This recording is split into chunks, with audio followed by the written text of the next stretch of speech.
Salut tout le monde. Aujourd'hui c'est Animaux et Nature. Aujourd'hui on va faire une vidéo tutoriel sur les chiens, accueillir un chien ou un chiot. Donc lui il s'appelle Imac. Voilà, donc on va passer à la première étape. Donc pour avoir un chien, déjà il faut lui accorder un bout de terrain, ou pas forcément si on veut le... Soit il est lâché déjà, soit il est accroché. Donc nous au début on l'avait lâché, le problème c'est qu'il avait fait des ravages dans les livres et tout ça. Donc du coup on a décidé de l'accrocher. Donc si on l'accroche, il faut lui dédier un espace lui tout seul.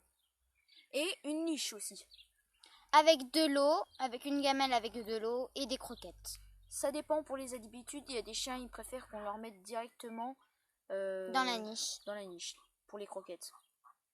Bon, après, il faut quand même faire attention parce que quand si on met un collier avec étrangleur.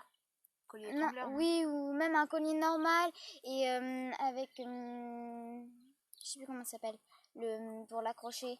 Tu sais, pas la laisse mais oui, pour l'accrocher. La chaîne là. Oui, voilà la chaîne. Il faut faire quand même attention qu'il n'y ait pas un arbre qui puisse même s'enrouler ou se pendre sans faire exprès. Après, ça peut devenir dangereux. Donc, quand même, un terrain, il faut essayer même un terrain assez plat. Pas forcément. Ouais. Donc, voilà. Donc, il faut déjà une niche.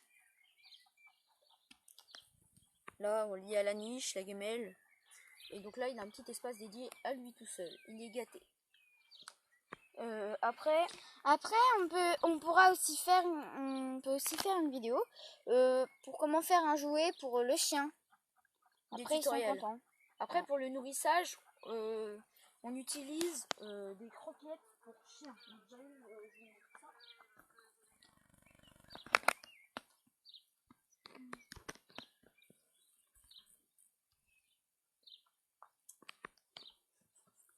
Ou alors, on peut aussi utiliser les restes. Il va croire que tu vas lui donner à manger. Donc, montre voir ce que ça donne. Donne, je vais lui donner à manger. Non, donne un petit peu. Donc déjà, ça ressemble à ça. Voilà. Regarde, Mac. Tiens. Ah mince, elles sont tombées. Montre. Voilà. Hop, on les pose là. Qu'est-ce que c'est bon. Lâche pas la caméra. Donc, voilà, je sais pas trop ce qu'on peut vous dire d'autre. On n'a pas trop d'infos. On pourrait vous dire aussi dans la même vidéo. Il faut le nettoyer souvent au moins une fois par mois. Non. Le brosser, ça lui fait du bien. Non. Il aime bien. Non, il faut le laver une fois par an. Une fois par an? Oui, une fois par an. Parce qu'après, quand on le lave, il y a des protections qui sautent et c'est pas bon pour lui. Mais au moins, ce qui est sûr, c'est qu'il faut bien le savonner quand on lave. Et aussi, il aime bien être brossé et câliné. Par contre, je vous conseille que si vous le lavez, il faudra quand même l'attacher parce que les chiens, ça pas vraiment quand on le lave.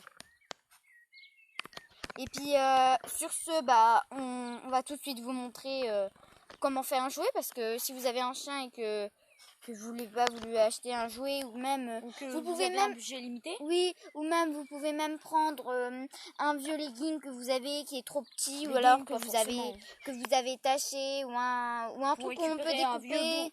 Vous récupérez un vieux bout de tissu. Vous récupérez un vieux bout de tissu, vous faites 1 ou 2 nœuds et puis après il sera content. Allez, il jouera un petit peu avec, c'est ce qu'on a fait. Pousse-toi. Il faut faire attention aussi à la taille du chien et les jouets qu'on utilise. Parce que si on lui donne des petits chiens... Mon beau. Non. Allez, on y va. Faut pas trop lui donner des petits jouets. Si c'est un gros chien, parce qu'après, il va les casser. Non, je sais mon bas maintenant. Non. Ne m'enroule pas. Bon, il est où mon jouet que je lui ai donné là? Il est là. Donc moi, je lui ai fabriqué un jouet. Donc je vais vous montrer ça tout de suite. Vous pouvez le trisser ou faire ce que vous voulez avec. Moi j'ai fait une natte. Bon après j'ai récupéré un vieux legging que j'avais. C'est un legging rose et j'ai fait une tresse. Non là il est plutôt en train de manger. Hop. Voilà. Il l'a senti. Il a pas envie de jouer. Non. C'est souvent quand il est lâché et tout, il aime bien. Voilà. Il faut faire attention quand on le lâche. Si on a une forêt à côté avec un petit chat, ça nous est déjà arrivé. il y avait un chat qu'on venait de nourrir, un chat sauvage, et bah, le pauvre chat, bah, il a dû s'enfuir. Parce Ouais. que, et ben, c'est un petit coquin. Hein. Et puis lui, il sait pas Et qu'il est si vous voulez, en fait, si vous voulez avoir un chien et un chat et qu'ils s'entendent bien, et qu'il n'y ait pas de dispute, il vaut faut mieux les prendre tous les deux tout petits. et les élever en même temps. Comme ça, ils seront amis et puis ils vont pas s'embêter. Ah, et puis juste aussi un petit truc. Par exemple, si vous avez en fait le chien, si vous en avez un, il sait pas vraiment du tout que il est tout Il gros, peut être gros, que il va qui vouloir avec que- sa force, il se rend compte pas de sa force. Donc si vous êtes Par exemple, si vous courez encore, avec lui, vous pouvez tomber. Par exemple, quand on était plus petits, nous, et ben on jouait avec lui, on courait et puis des fois il passait à côté, on tombait Ouais. par terre. Et puis lui, quand il voit un chat, même si vous avez un chat mais que vous l'avez pas élevé en même temps, lui il va croire qu'il est encore tout petit et il va vouloir jouer avec lui. Et sa manière de jouer plaît pas toujours au chat. Bon bah sur ce, on vous dit à bientôt. Pour une nouvelle vidéo, c'était Animaux et Nature. Ça, on fait.